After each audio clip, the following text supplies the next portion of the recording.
이 시간 우리 말씀을 전하기에 앞서서 우리 말씀 앞에 서신 우리 성도님들을 우리 한 사람 한 사람 축복합니다. 제가 축복할 때에, 제가 주님의 이름으로 여러분들을 축복할 때에 여러분 믿음을 가지고 아멘으로 응답하시기 바랍니다. 평안하십시오. 성령 충만하십시오. 이 시간의 말씀과 이 예배의 모든 시간을 통하여서 온전한 믿음을 가지고 그 믿음으로 많은 열매를 거두며 또 주님 앞에 기쁨이 되는 삶을 드리는 여러분 모두가 되기를 간절히 축복합니다. 1859년 여름 프랑스 국적의 찰스 블론딘이라는 고개사가 미국과 캐나다의 사이에 있는 그 나이아가라 폭포 위에 긴 줄을 설치해서 그 밧줄을 건너는 일에 도전합니다. 그 폭포 위의 밧줄은 무려 48m 그 높이에 설치되어 있었고 길이만 해도 800m가 넘었습니다. 그 높고 긴 로프를 18kg의 무게의 장대 하나를 의지해서 균형을 잡고 그는 건너갔던 것이죠. 그 고개를 보기에 수많은 사람들이 모여 있는데 그 블론딘이 한쪽에서 다른 끝으로 그 긴 로프를 장대 하나만 의지해서 건너자 많은 사람들이 열광하며 박수를 보냈어요. 정말 놀라운 일이었죠. 블론디는 열광하는 관중의 성원에 보답하면서 앞으로만 간 것이 아니라 뒤로도 걸어가고 또 안대를 끼고도 걸어가고 또 자전거를 타고도 건너가는 그런 고개를 그 많은 사람들 앞에 보여주었습니다. 그렇게 자유자재로 여러 가지 모습으로 폭포 사이에 로프를 건넌 블론디는 마지막으로 관중들에게 이렇게 소리치며 말했습니다. 당신들은 내가 사람을 등에 업고 이 폭포를 건널 수 있을 것이라고 믿습니까? 그러자 관중들이 네, 믿습니다, 믿습니다 하고 박수를 치면서 환호했어요. 그러자 블론디는 이렇게 말했어요. 그럼 제 등에 업혀서 나와 같이 폭포를 건널 사람 있으면 나와 주시기 바랍니다. 이렇게 얘기한 거예요. 그런데 한 사람도 나오질 않는 거죠. 다 그렇게 믿는다고 말은 했지만 정작 블론딘의 등에 업혀서 이 로프를 건널 사람이여 나오라고 얘기를 하니까 한 사람도 나오질 않고 애써 그 블론딘의 눈빛을 다 피하고 있는 거예요. 고개를 숙이면서. 그러자 아무런 지원자가 없다는 걸 안 블론딘은 어떤 남자 앞에 서서 이렇게 묻습니다. 당신은 날 믿습니까? 그러자 그 남성은 조금의 주저함도 없이 네, 나는 당신을 믿습니다. 기꺼이 당신의 등에 업히겠습니다라고 나아가서 블론딘의 등에 업혀 로프를 건너기 시작하는 거예요. 그렇게 그 남자는 블론딘의 등에 업혀서 그 긴 로프를 건너고 많은 사람들이 환호하며 열광했어요. 나중에 알려진 사실로는 그 남자가 이름이 해리 콜코드라는 사람이었는데 바로 고개사 블론딘의 매니저였다라는 거예요. 사랑하는 성도 여러분, 이야기 속의 관중들은 이 블론디라는 고개사가 사람을 업고 건널 수 있을 것이라고 말로는 믿음을 가졌어요. 말로는 그렇게 이야기했어요. 하지만 그 믿음은 진짜가 아니었죠. 만약 진짜 믿었다면, 진정 그걸 믿었다면 블론딘 등에 업혀서 그 외주를 건너는 사람을 찾았을 때 다 나왔어야 했어요. 너라도 나와서 제가 등에 업혀서 건너겠습니다라고 말을 했어야 되는 거죠. 왜냐하면 진짜로 믿었다면 그랬어야 되는 거예요. 하지만 많은 사람이 믿는다고 말했지만 실제로 믿는 사람은 단 한 사람, 그의 매니저밖에 없었다라는 거예요. 오직 믿음을 가졌기 때문에 다른 사람이 다 주저할 때에 그렇게 나아가서 블론딘의 등에 자신의 몸을 맡길 수가 있었다라는 거예요. 사랑하는 성도 여러분, 진짜 믿음과 가짜 믿음은 이렇게 구분될 수 있는 거예요. 진짜 믿음은 행동으로 드러나게 돼 있어요. 가짜 믿음은 행동으로 나타나지 않아요. 이것이 진짜 믿음과 가짜 믿음의 차이이죠. 이 차이를 알고 오늘 본문 말씀을 우리가 함께 묵상해야 합니다. 자, 오늘 읽은 본문은 선지자 엘리사가 죽기 직전의 일을 기록하고 있어요. 엘리사가 누구입니까? 엘리사는 엘리야의 뒤를 이어서 북이스라엘의 영적 지도자, 북이스라엘의 선지자였어요. 북이스라엘 모든 왕들과 백성들이 하나님 앞에 범죄하였음에도 하나님은 그 엘리사를 통해서 수많은 그 고난 중에서 북이스라엘을 구원하여 주셨어요. 그래서 오늘 본문 14절에 보면 북이스라엘 왕 요아스가 엘리사가 죽을 병에 걸렸다는 이야기를 듣고 찾아가서 눈물을 흘리며 이렇게 말하고 있잖아요. 내 아버지여, 내 아버지여, 이스라엘의 병거와 마병이여, 이렇게 이야기해요. 나라가 큰 위기에 처했을 때 엘리사가 나타나서 하나님을 통하여 그들을 구원한 일이 너무나 많았기 때문에 엘리사가 이스라엘의 병거이며 이스라엘 마병이라고 이렇게 지금 고백하고 있는 거죠. 얼마나 엘리사를 의지하였는가를 보여주는 그런 장면이에요. 하지만 이 장면은 요아스 왕이 가지고 있는 약함을 또 드러내는 장면이기도 해요. 북이스라엘 어려움에 큰 힘이 된 엘리사, 그것은 사실 엘리사의 힘이 아닌 거죠. 바로 하나님의 힘이었던 겁니다. 하나님의 구원이었던 거예요. 하나님이 엘리사를 통해서 이스라엘을 구원하였던 것이지 엘리사가 어떠한 큰 구원자가 돼서 그들을 구원한 것은 결코 아니었죠. 그래서 온전히 하나님을 믿고 있던 요아스 왕이었다면 이스라엘의 병거와 마병이여라고 이렇게 고백해서는 안 되는 거예요. 엘리사의 죽음이 슬플지라도, 그래서 그것이 안타까울지라도 이 나라를 구원하는 것은 엘리사가 아니라 엘리사를 쓰신 하나님이라는 것을 그렇게 고백했어야 맞는 거예요. 그러니까 이 고백은, 이 요아스 왕의 고백은 엘리사의 죽음을 슬퍼하는 것을 드러내는 것도 하지만 또 그 요아스 왕의 믿음 없음을 드러내는 이야기이기도 하는 거예요. 그래서 엘리사는 죽기 전에 마지막으로 요아스 왕에게 온전한 믿음을 가질 기회를 주려고 합니다. 그래서 활과 화살을 가지고 오게 해요. 그리고 창문을 열게 하고 함께 손을 얹어서 그 화살을 쏘게 합니다. 그리고 17절 중반에 이렇게 말을 하죠. 엘리사가 이르되 이는 여호와를 위한 구원의 화살, 곧 아람에 대한 구원의 화살입니다 라고 이렇게 말을 해요. 여기서 말하는 아람은 지금을 말하는 시리아를 말을 하는데, 그 아람은 당시에 이스라엘을 너무나 괴롭혔던 이방 민족이었어요. 북이스라엘이 그 아람에게 많은 침략을 받고 있었어요. 그래서 영토도 많이 좁아져 있었고요, 많이 힘들어하고 있었어요.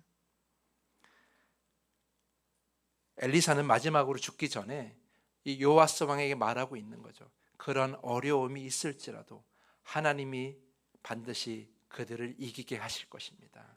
그것을 가르쳐 주려고 하는 거예요. 그래서 오늘 그 화살을 비유로 설명하고 있는 것이죠.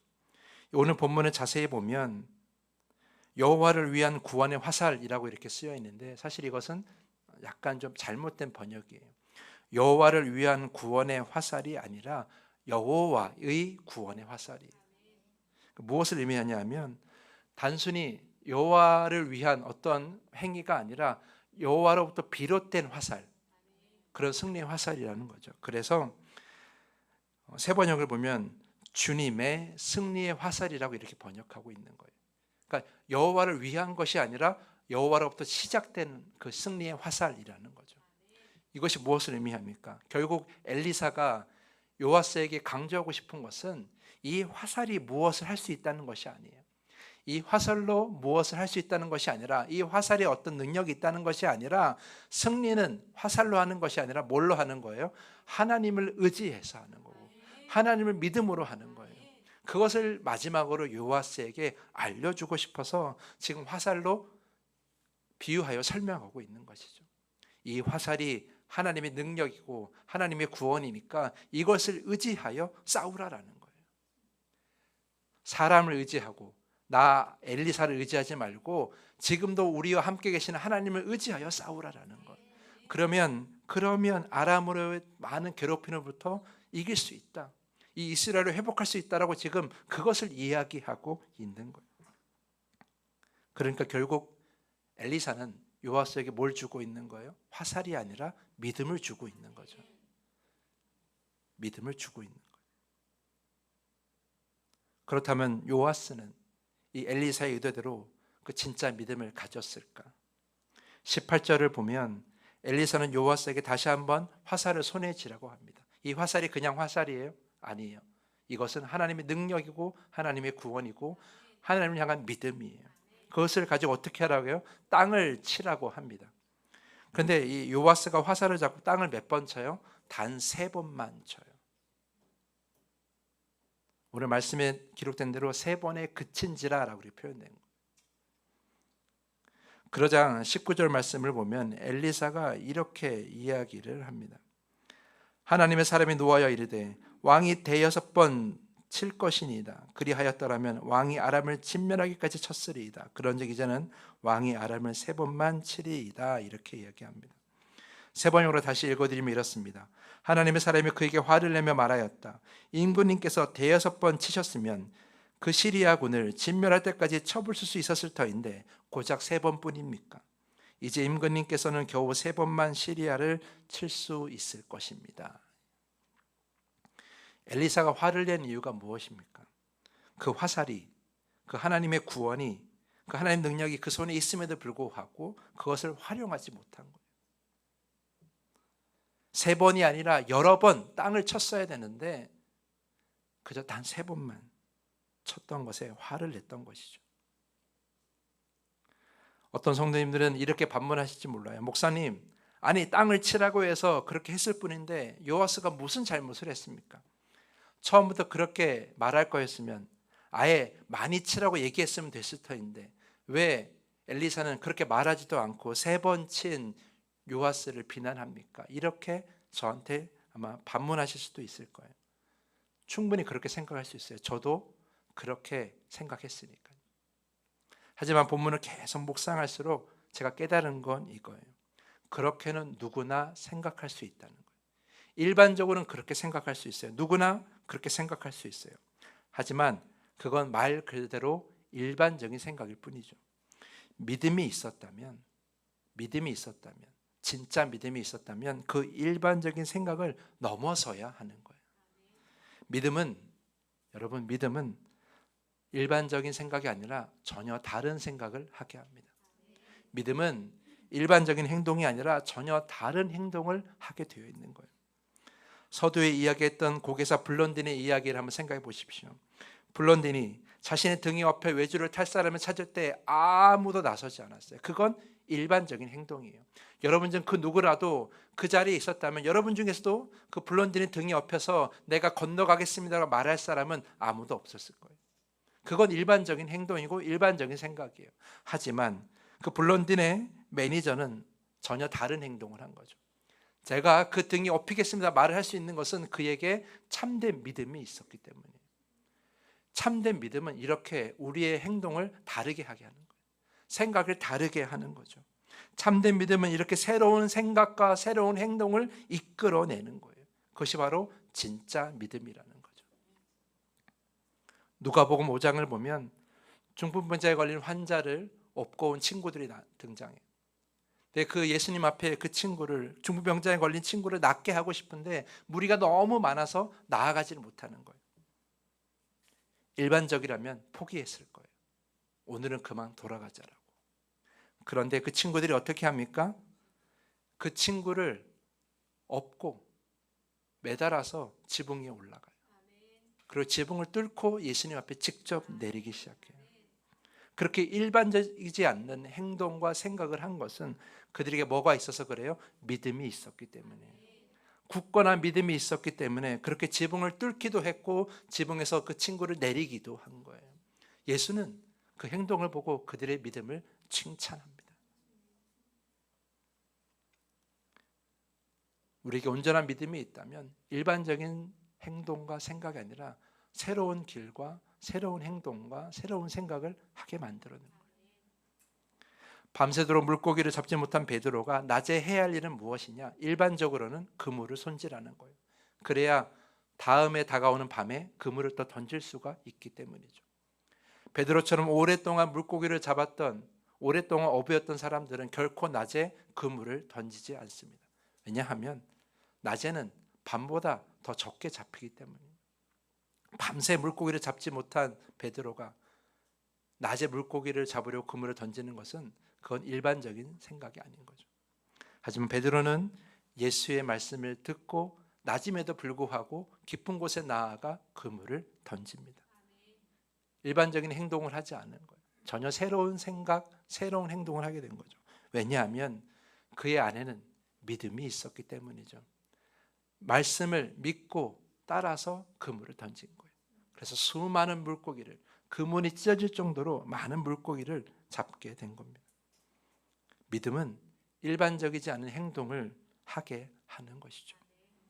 누가복음 8장을 보면 혈루증을 앓던 여인이 등장하는데요.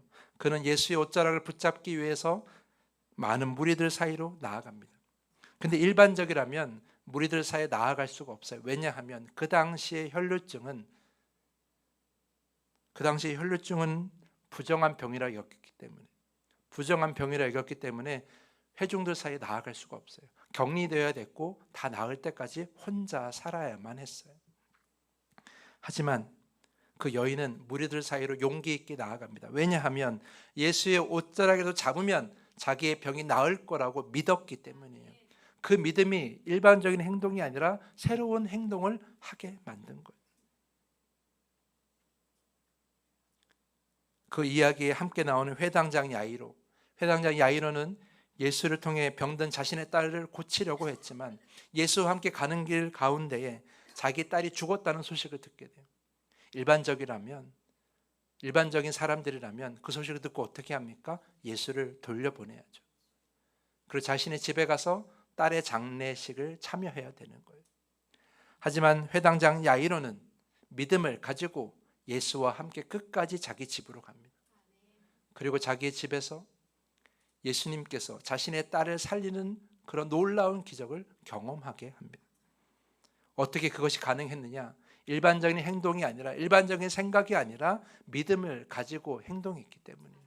믿음이 움직이는 그 믿음을 따라서 자신의 결정을 생각을 하고 움직였기 때문이죠. 믿음을 따라 그렇게 움직인 것이 그런 놀라운 은혜를, 구원을 경험하게 한 것이죠. 이 외에도 수많은 이야기들이 있어요. 믿음이 없는 일반적인 사람들이라면 비가 내리지 않는 곳에서 절대 방주를 만들지 않습니다. 하지만 노아는 만들었어요. 왜? 믿음이 있었기 때문이죠. 믿음이 전혀 새로운 행동을 하게 하는 거예요.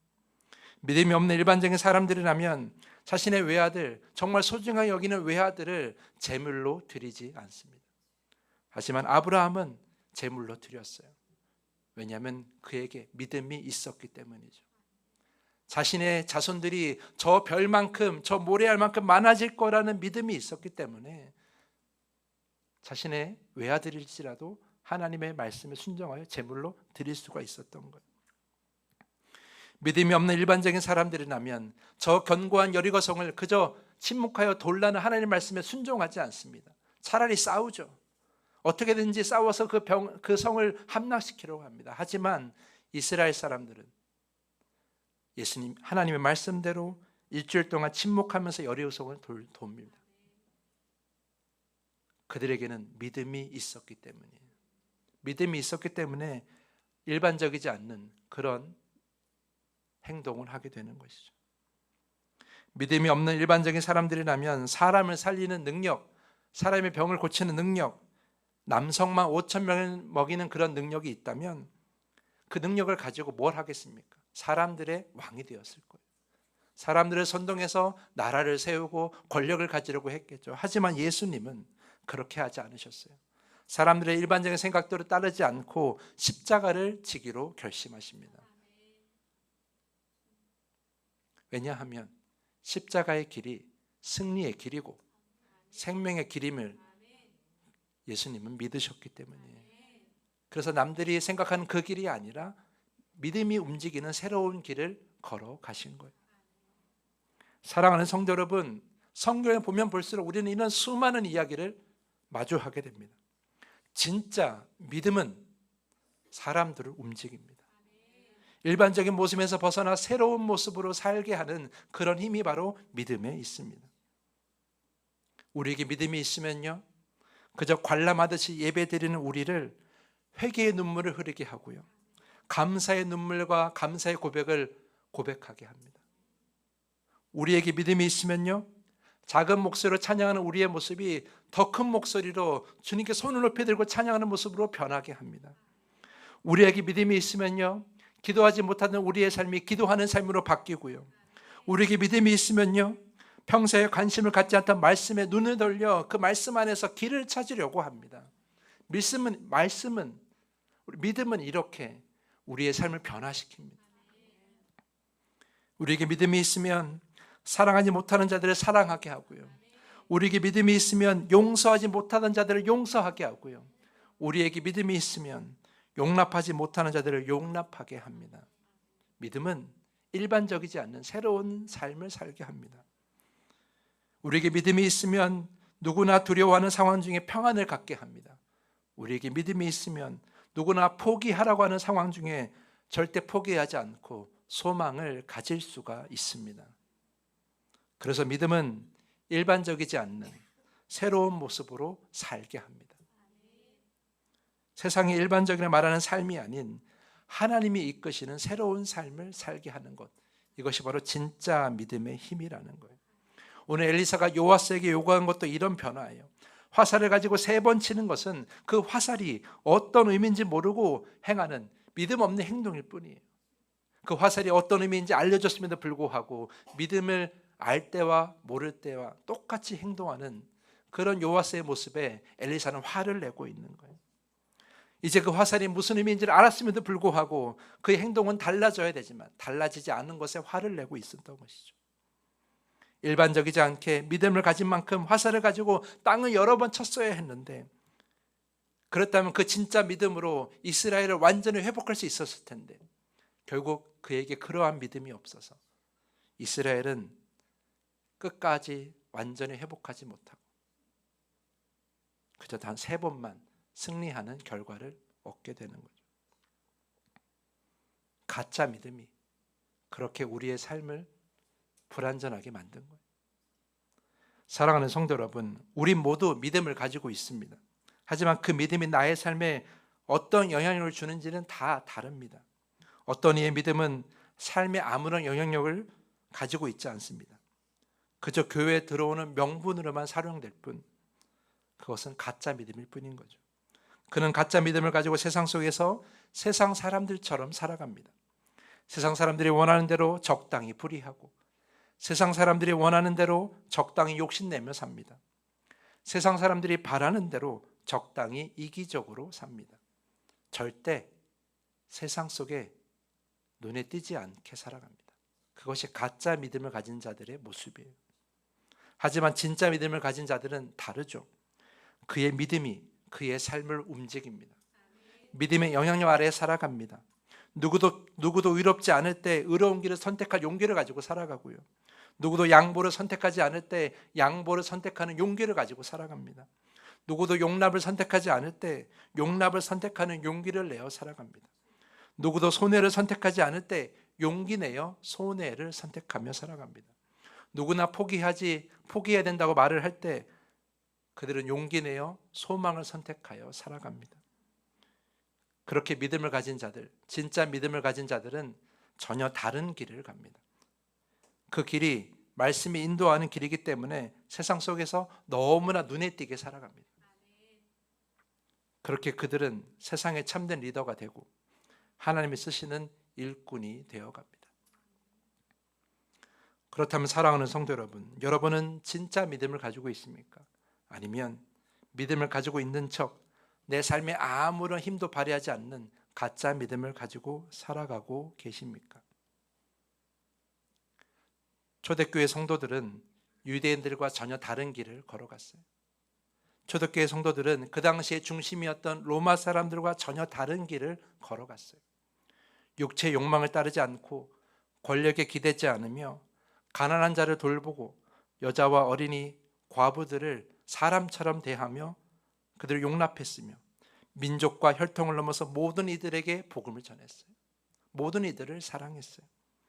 그렇게 다른 길을 가는 것에 두려워하지 않았어요.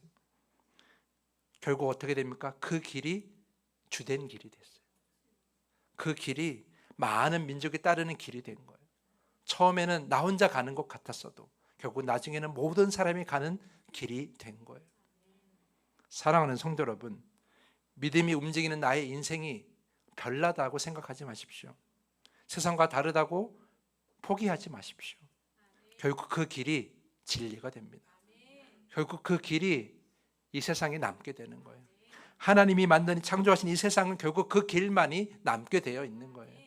그러니까 세상이 원하는 대로 살지 마시고 여러분의 믿음이 움직이는 대로 사십시오. 주님이 이끄시는 대로 살아가십시오. 그래야 그렇게 내 믿음이 움직이는 역동적인 삶을 살 때에 우리가 하나님 나라를 세우는 일에 쓰임 받게 되는 것이고 이 교회를 온전히 세우는 데 쓰임 받게 되는 것입니다. 사랑하는 성도 여러분, 가짜 믿음, 내 삶에 아무런 영향력을 주지 못하는 그런 가짜 믿음을 갖지 마시고 내 삶을 움직이고 변화시키고 다른 사람이 가지 않은 길을 가게 하는 진짜 믿음을 가지고 살아가는 여러분 모두가 되기를 간절히 부탁을 드립니다. 그렇게 우리가 살아갈 때에 우리의 삶이 온전히 회복하게 되는 것이고 우리의 길이 결국 온전한 곳에 이르게 되는 거예요. 하나님이 바라시고 예수님께서 말씀하신 그 온전함, 그 거룩함에 우리가 이르는 길은 세상이 바라는 대로 사는 것이 아니라 믿음이 이끄는 대로 살아가는 것. 그렇게 믿음의 역동성을 따라 살아가는 우리가 온전함을 이루게 되는 것이죠. 그런 우리 모두가 될 수 있기를, 그런 모든 더 함께 성도님들이 될 수 있기를 간절히 부탁을 드리면서 오늘 말씀을 마치겠습니다. 이제 말씀을 정리합니다. 오늘 본문을 보면 엘리사는 요아스에게 화살을 주었습니다. 믿음을 준 것이고요. 그렇게 참된 길을 준 거예요. 요아스의 손에는 화살이 있었습니다. 우리의 삶에도 믿음은 있습니다. 하나님께서 우리에게 너무나 감사하게도 우리에게 믿음을 선물로 주셨습니다. 이제 그 믿음을 가지고 어떻게 살 것인가는 우리에게 달렸습니다.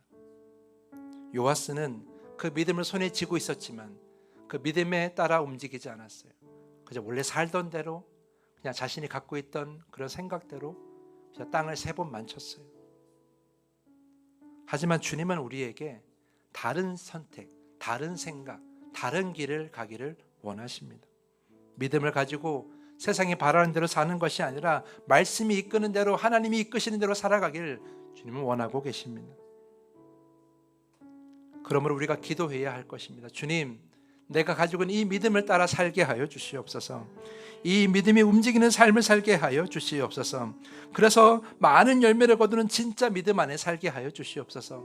세상을 변화시키고 내가 가는 곳곳마다 하나님 나라를 변화되는 놀라운 진짜 믿음에 살게 하여 주시옵소서. 그저 교회만 왔다 갔다 하는 그런 가짜 믿음에서 이제 벗어나게 하여 주시옵소서. 이렇게 기도해야 할 것입니다. 이제 오늘 말씀을 생각하며 이 기도 제목을 놓고 주님께 다짐의 기도를 드리겠습니다. 주님, 우리에게 진짜 믿음을 주시옵소서. 진짜 믿음으로 우리의 삶이 그 믿음의 역동성을 따라 살게 하여 주시옵소서. 우리 다 함께 이 말씀을 생각하며 기도하겠습니다. 하나님, 시간 간절히 기도합니다. 주님, 내 믿음이